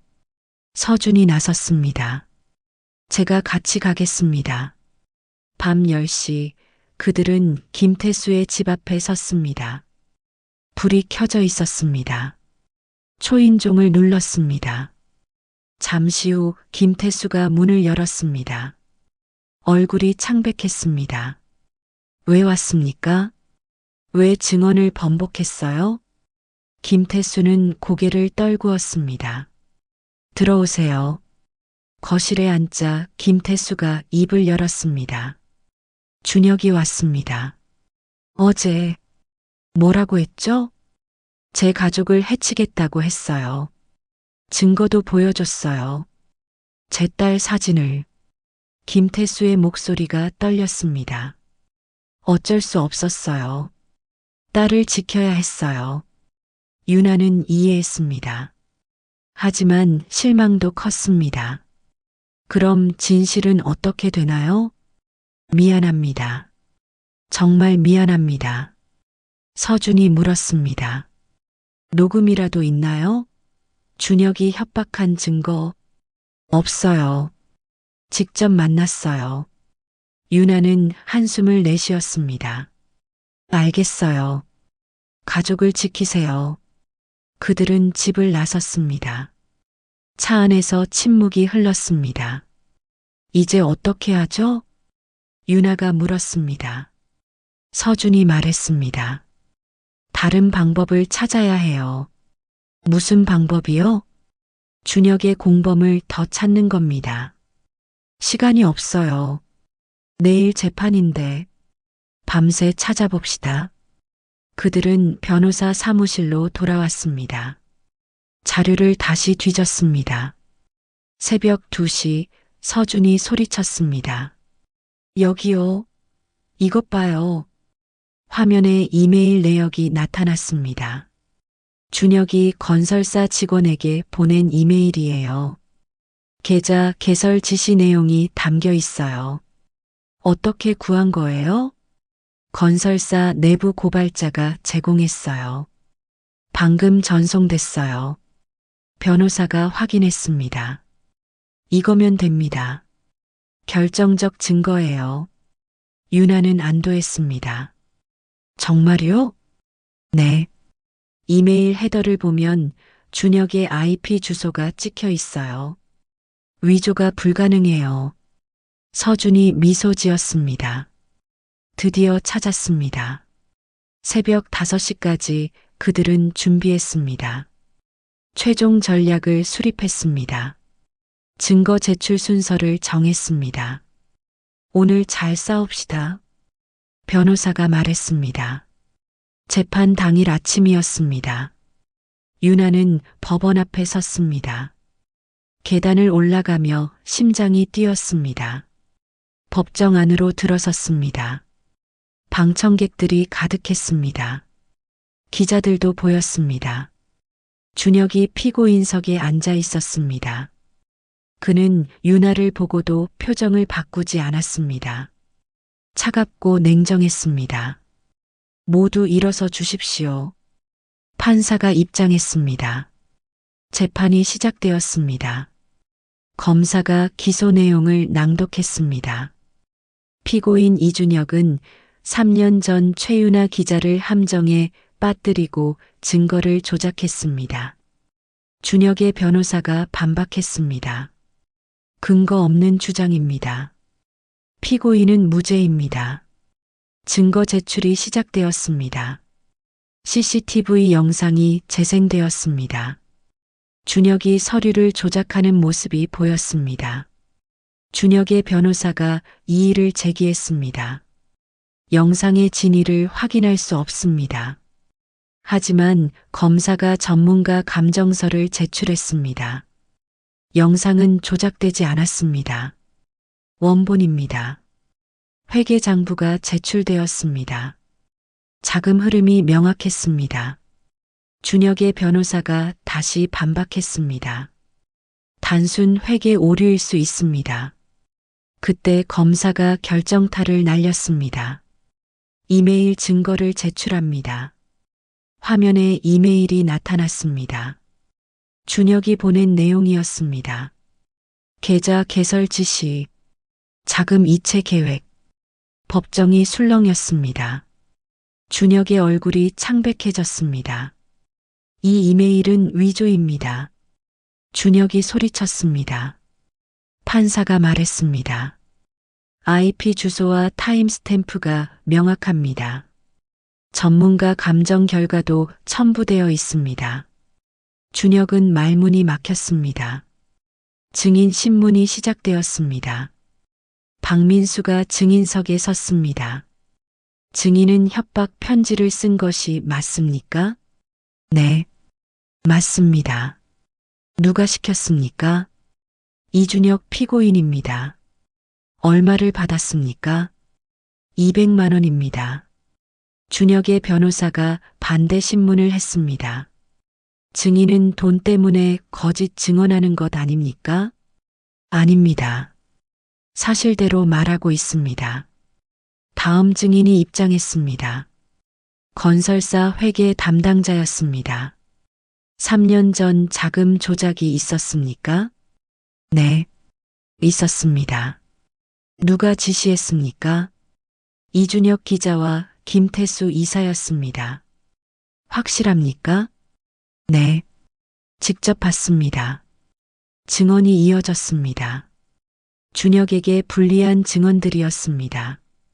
준혁의 변호사는 속수무책이었습니다. 오후 심리가 시작되었습니다. 윤아가 증인석에 섰습니다. 증인은 3년 전 사건의 피해자입니까? 네, 그렇습니다. 어떤 피해를 입었습니까? 억울하게 수감되었습니다. 아이와 헤어졌습니다. 윤아의 목소리가 떨렸습니다. 피고인과 어떤 관계였습니까? 10년을 함께한 연인이었습니다. 왜 당신을 배신했다고 생각합니까? 출세를 위해서였습니다. 제 취재 자료를 훔치고 저를 범인으로 만들었습니다. 방청석이 술렁였습니다. 준혁의 변호사가 반대 신문을 했습니다. 증인은 피고인에게 원한이 있지 않습니까? 네, 있습니다. 그래서 거짓으로 고소한 것 아닙니까? 아닙니다. 증거가 있습니다. 윤아는 당당했습니다. 마지막으로 서준이 증인석에 섰습니다. 증인은 어떤 일을 하십니까? 국제 NGO 활동가입니다. 왜 이 사건을 조사했습니까? 부정의를 바로잡기 위해서입니다. 증거를 어떻게 찾았습니까? 서준은 상세히 설명했습니다. 추적 과정, 증거 수집, 모든 것이 명확했습니다. 재판이 끝났습니다. 판사가 말했습니다. 일주일 후 선고하겠습니다. 법정을 나서며 윤아는 서준을 바라보았습니다. 잘했어요. 아직 끝나지 않았어요. 하지만 희망이 보여요. 네, 곧 끝날 겁니다. 그날 밤 윤아는 오랜만에 편안하게 잠들었습니다. 꿈속에서 지호를 만났습니다. 아이가 웃으며 손을 흔들었습니다. 조금만 기다려. 곧 만날 수 있어. 선고일 아침이 밝았습니다. 윤아는 일찍 눈을 떴습니다. 창밖으로 햇살이 쏟아졌습니다. 가슴이 두근거렸습니다.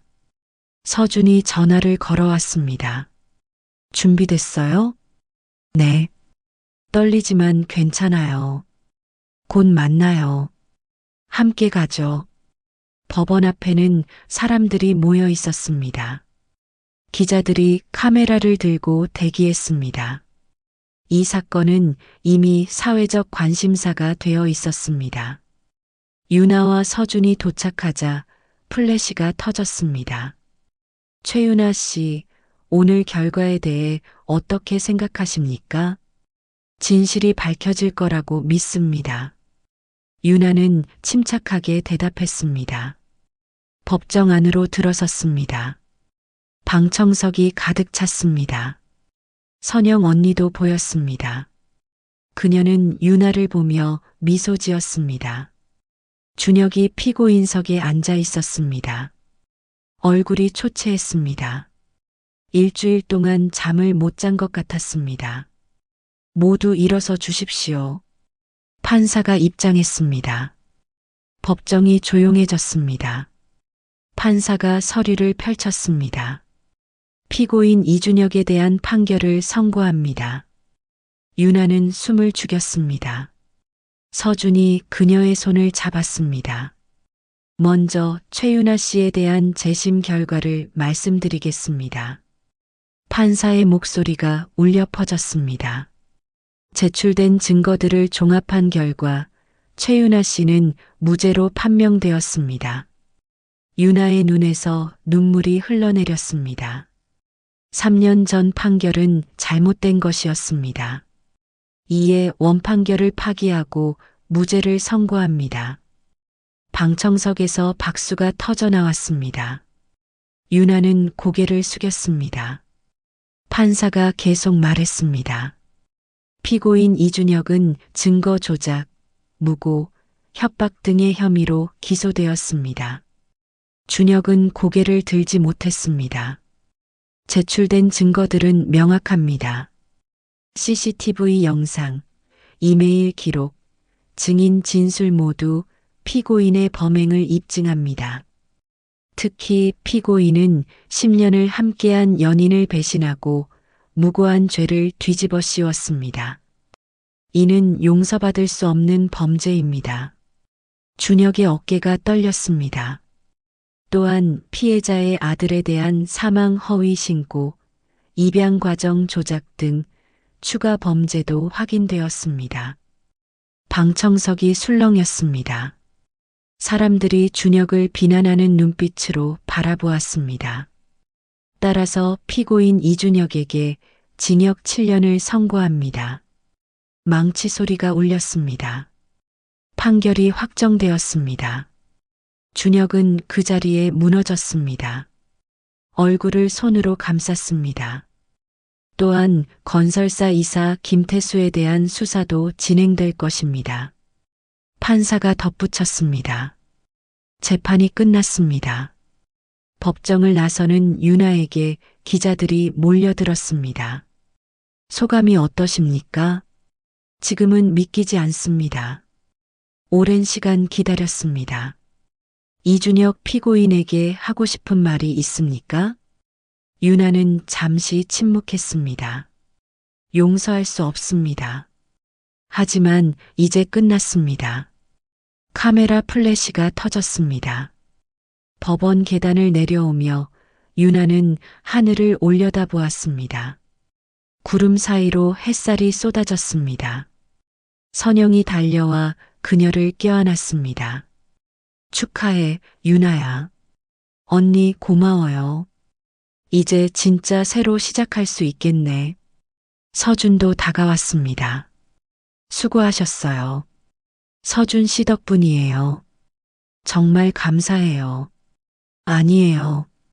당신이 포기하지 않았기 때문이에요. 변호사가 다가왔습니다. 국가배상 청구도 진행하겠습니다. 억울하게 수감된 기간에 대한 보상이요. 감사합니다. 그날 저녁 윤아는 입양기관으로 향했습니다. 드디어 지호를 만날 날이었습니다. 기관 담당자가 그녀를 맞았습니다. 오셨군요. 준비되셨죠?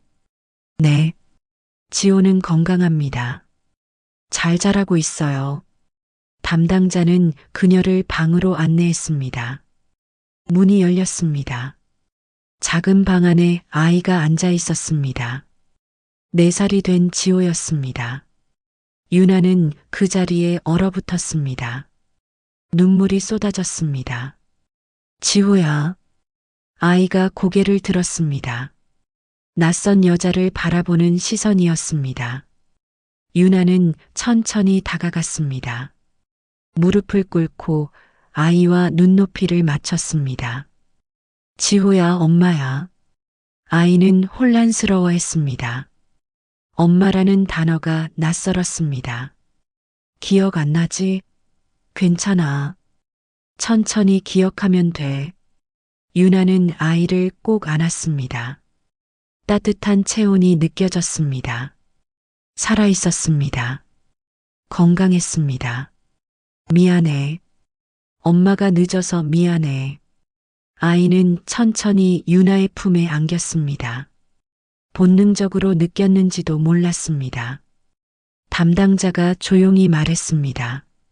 시간을 드릴게요. 천천히 이야기 나누세요. 문이 닫혔습니다. 윤아와 지호만 남았습니다. 엄마가 너무 보고 싶었어. 매일 생각했어. 지호가 윤아의 얼굴을 만졌습니다. 작은 손이 그녀의 뺨을 쓰다듬었습니다. 엄마, 아이가 작게 물었습니다. 윤아는 고개를 끄덕였습니다. 그래, 엄마야. 지호가 미소 지었습니다. 그 미소는 윤아가 교도소에서 봤던 그 미소였습니다. 1시간이 지났습니다. 그들은 함께 앉아 그림을 그렸습니다. 블록을 쌓았습니다. 지호는 조금씩 윤아에게 마음을 열었습니다. 내일 또 올게. 그리고 곧 함께 집에 갈 거야. 집? 응. 우리 집. 지호가 고개를 끄덕였습니다. 밖으로 나오자 서준이 기다리고 있었습니다. 어땠어요? 행복했어요. 정말 행복했어요. 다행이네요. 이제 시작이에요. 진짜 시작? 서준이 미소 지었습니다. 며칠 후 준혁이 교도소로 수감되었습니다. 뉴스에서 그 장면이 보도되었습니다. 유나는 텔레비전을 바라보았습니다. 복잡한 감정이 밀려왔습니다. 10년을 함께한 사람, 사랑했던 사람, 하지만 그녀를 배신한 사람. 이제 끝났어. 유나는 텔레비전을 껐습니다. 더 이상 그를 생각하고 싶지 않았습니다. 핸드폰이 울렸습니다. 지역 신문사에서 온 전화였습니다. 최유나 기자님, 다시 돌아오실 의향 있으십니까? 생각해 보겠습니다. 기다리겠습니다. 꼭 돌아와 주세요. 유나는 미소 지었습니다. 기자로서의 삶, 그것도 생각해 봐야 했습니다. 밤, 유나는 지호의 방을 준비했습니다. 작은 침대, 장난감들, 그림책들, 모든 것이 준비되었습니다. 내일이면 지호가 집에 올 것입니다. 함께 살 것입니다. 새로운 시작이었습니다. 유나는 창밖을 바라보았습니다. 별이 반짝였습니다. 이제 행복할 수 있을까? 그녀는 스스로에게 물었습니다. 대답은 아직 몰랐습니다. 하지만 희망은 있었습니다. 진실이 밝혀졌습니다. 정의가 실현되었습니다. 아이를 되찾았습니다. 그것으로 충분했습니다. 배신의 상처는 남았습니다. 하지만 이제 치유할 시간이었습니다. 유나는 눈을 감았습니다. 내일이 기다리고 있었습니다. 6개월이 지났습니다. 유나는 지호와 함께 공원을 걸었습니다. 아이는 그네를 타고 싶어 했습니다. 엄마, 저기. 알았어. 가자. 지호는 이제 유나를 완전히 엄마로 받아들였습니다.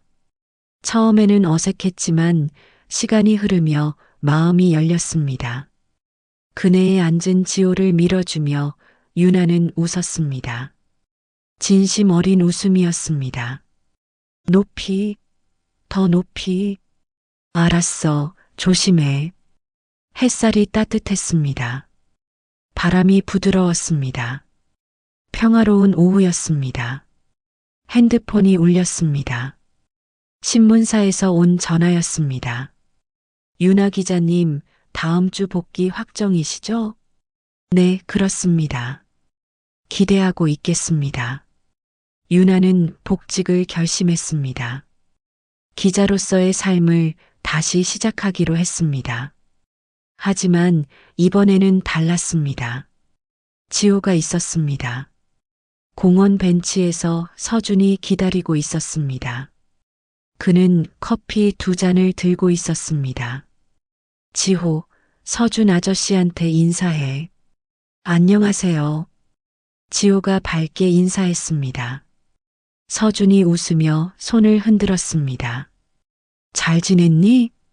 네. 지호는 다시 놀이터로 뛰어갔습니다. 유나는 서준 옆에 앉았습니다. 커피를 받아들었습니다. 요즘 어떠세요? 행복해요. 정말로. 보기 좋습니다. 서준 씨 덕분이에요. 서준은 고개를 저었습니다. 당신이 포기하지 않았기 때문입니다. 침묵이 흘렀습니다.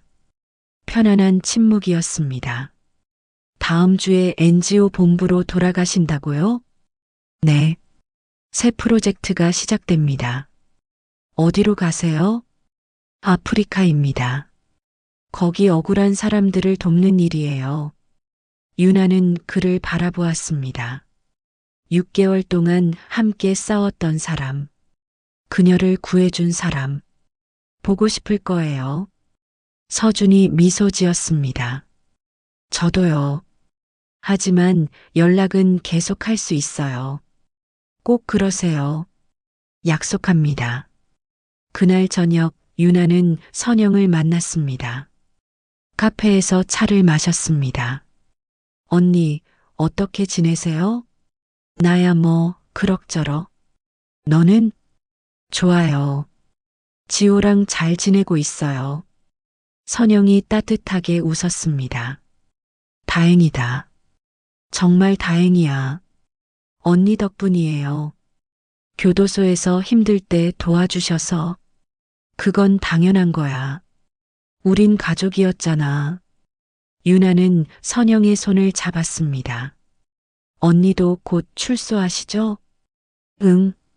내년 봄이야. 나오시면 연락 주세요. 도와드릴게요. 고마워. 집으로 돌아오자 지호가 그림을 그리고 있었습니다. 유나는 아이 옆에 앉았습니다. 뭐 그려? 우리 가족. 그림 속에 세 명이 있었습니다. 엄마, 지호, 그리고 한 남자. 이 사람은 누구야? 서준 아저씨. 유나는 미소 지었습니다. 아저씨 좋아해? 네. 그래. 착하지. 밤 지호를 재운 뒤 유나는 혼자 앉았습니다. 노트북을 켰습니다. 국가배상금이 입금되어 있었습니다. 억울하게 수감된 3년에 대한 보상이었습니다. 적지 않은 금액이었습니다. 유나는 그 돈으로 새 출발을 계획했습니다. 더 넓은 집으로 이사, 지호의 교육비, 그리고 미래를 위한 저축. 핸드폰에 메시지가 왔습니다. 준혁에게서였습니다. 미안하다. 용서해 줄 수 있니? 유나는 메시지를 오래 바라보았습니다. 답장을 쓸까 고민했습니다. 하지만 결국 삭제했습니다. 더 이상 그와 연결되고 싶지 않았습니다. 용서는 아직 이른 일이었습니다. 어쩌면 영원히 오지 않을지도 몰랐습니다. 다음 주 월요일이었습니다. 유나는 신문사에 복귀했습니다. 동료들이 박수로 맞아주었습니다. 유나 기자님, 돌아오신 걸 환영합니다. 감사합니다. 책상에는 꽃다발이 놓여 있었습니다. 카드에 메시지가 적혀 있었습니다. 정의를 위해 싸우는 기자님을 존경합니다. 유나는 가슴이 벅차올랐습니다. 편집장이 다가왔습니다. 유나 기자, 새 프로젝트 맡아줄 수 있어? 무슨 프로젝트인가요? 억울하게 수감된 사람들에 대한 연재 기획이야. 당신이 적임자지. 유나는 고개를 끄덕였습니다. 하겠습니다. 그녀는 다시 기자로서 일하기 시작했습니다. 하지만 이번에는 더 깊은 의미가 있었습니다. 자신이 겪은 고통을 다른 사람들이 겪지 않도록 돕는 일이었습니다. 저녁, 지호를 어린이집에서 데려왔습니다. 엄마, 오늘 그림 그렸어. 뭐 그렸는데? 엄마. 지호가 가방에서 그림을 꺼냈습니다. 유나의 얼굴이 그려져 있었습니다. 웃는 얼굴이었습니다. 예쁘다. 고마워. 사랑해, 엄마. 유나는 아이를 꼭 안았습니다. 눈물이 날 것 같았습니다. 나도 사랑해, 지호야. 주말, 유나는 지호와 함께 바다에 갔습니다. 서준도 함께 했습니다. 그가 떠나기 전 마지막 나들이였습니다. 파도다. 지호가 소리치며 뛰어갔습니다. 유나와 서준이 뒤따라갔습니다. 모래사장에 앉아 바다를 바라보았습니다. 파도가 밀려왔다 물러갔습니다. 서준 씨, 정말 가시는 거예요? 네. 내일 비행기예요. 외롭지 않으세요? 서준은 미소 지었습니다. 외롭죠. 하지만 해야 할 일이 있으니까요. 언제쯤 돌아오세요? 1년쯤 걸릴 것 같아요. 유나는 아쉬웠습니다. 하지만 이해했습니다. 꼭 연락 주세요. 기다릴게요. 약속합니다. 지호가 달려왔습니다. 아저씨, 조개 찾았어요. 우와, 예쁘다. 서준이 지호를 안아 올렸습니다. 셋이 함께 웃었습니다. 그 순간이 사진처럼 기억에 남았습니다. 이튿날 공항에서 서준을 배웅했습니다. 건강하세요. 당신도요.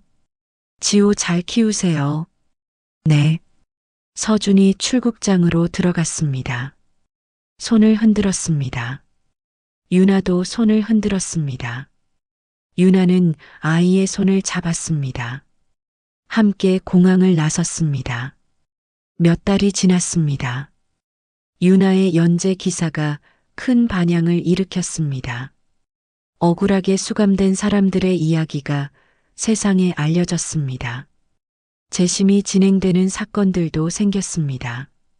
어느 날 유나는 상을 받았습니다. 탐사보도 언론상이었습니다. 최유나 기자는 자신의 고통을 딛고 다른 사람들을 위해 싸웠습니다. 이것이 진정한 저널리즘입니다. 시상식장에서 유나는 눈물을 참았습니다. 감사합니다.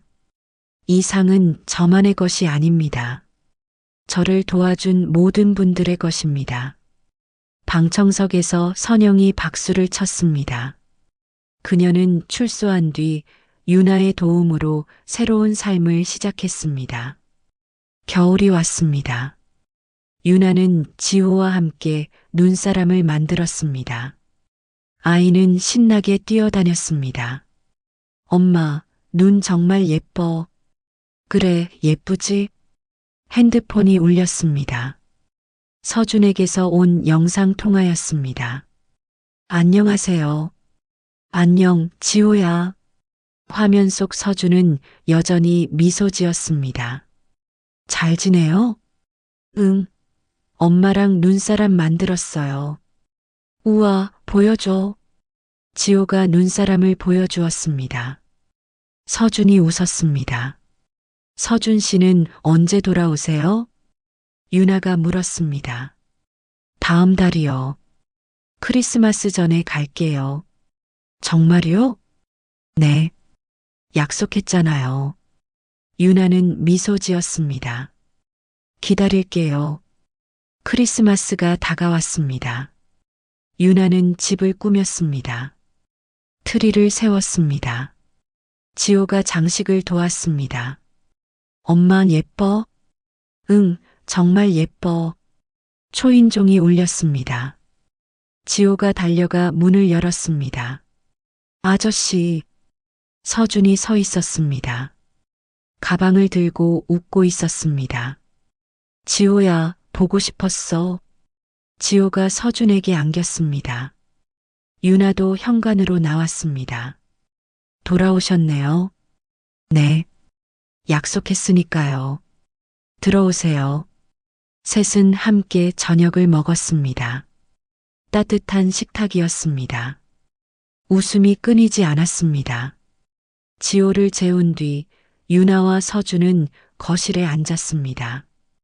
아프리카는 어땠어요? 힘들었지만 보람 있었어요. 많은 사람들을 도울 수 있었어요. 대단하세요. 당신도요. 연재 기사 봤어요. 훌륭했어요. 고마워요. 서준이 조심스럽게 물었습니다. 유나 씨, 저 계속 여기 있어도 될까요? 유나는 그를 바라보았습니다. 무슨 말씀이세요? 한국에 머물고 싶어요. 당신과 지호 곁에 있고 싶어요. 유나의 가슴이 두근거렸습니다. 진심이세요? 네. 진심입니다. 유나는 미소 지었습니다. 좋아요. 함께해요. 서준이 그녀의 손을 잡았습니다. 따뜻했습니다. 창밖으로 눈이 내렸습니다. 하얀 눈이 세상을 덮었습니다. 유나는 행복했습니다. 진심으로 행복했습니다. 배신의 상처는 남아 있었습니다. 하지만 이제 치유되고 있었습니다. 지호가 있었습니다. 서준이 있었습니다. 선영이 있었습니다. 그리고 다시 찾은 일상이 있었습니다. 그것으로 충분했습니다. 유나는 창밖을 바라보았습니다. 눈 속에서 미래가 보였습니다. 밝고 희망찬 미래였습니다. 배신과 상실 속에서도 그녀는 살아남았습니다. 희망을 잃지 않았습니다. 사랑을 지켰습니다. 정의를 실현했습니다. 그리고 이제 새로운 시작이었습니다. 유나는 눈을 감았습니다. 감사했습니다. 살아있음에, 사랑받음에, 행복함에. 이야기는 여기서 끝났습니다. 하지만 그녀의 삶은 계속되었습니다. 더 아름답게, 더 강하게, 더 행복하게. 긴 이야기를 끝까지 들어주셔서 진심으로 감사드립니다. 살다 보면 우리는 예상치 못한 배신과 상실을 겪게 됩니다. 하지만 유나처럼 그 속에서도 희망을 잃지 않는다면 반드시 새로운 시작을 맞이할 수 있습니다. 오늘의 이야기가 여러분의 마음에 작은 울림이 되었기를 바랍니다.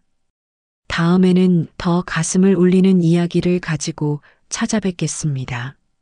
살다가 보면 이었습니다. 감사합니다.